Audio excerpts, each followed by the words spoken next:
কিন্তু আমরা পাচ্ছি। কার সুর? স্বয়ং শ্রীকৃষ্ণের সুর।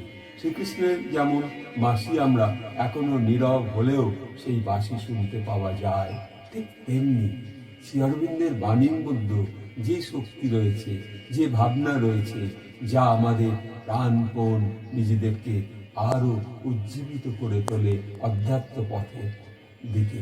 তাহলে এই অধ্যাত্ম শক্তির যে বাণী, তার মধ্যে একটা সুর আছে। সেই সুরটা যদি আমরা গ্রহণ করতে পারি, তাহলে আমরা আমাদের চলমান জীবনেও ধ্যান, অনুভব,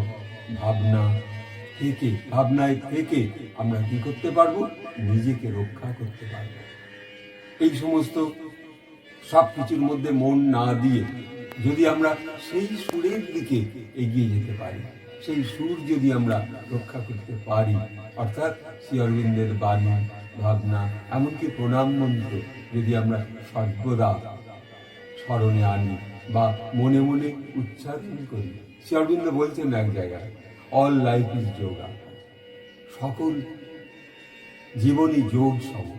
তাহলে সেই যোগের মধ্যে গেলে আমরা তখন আমরা সেই শ্রী অরবিন্দের বাণী মনে রেখে নিজেকে আরো বেশি জাগরিত করতে পারবো।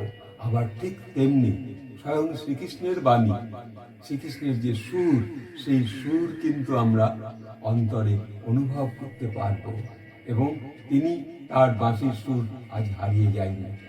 সেই বাঁশির সুর আমরা কর্ণে, মনে, প্রাণের মধ্যে আনতে পারবো যখন আমরা ধ্যানে বসবো।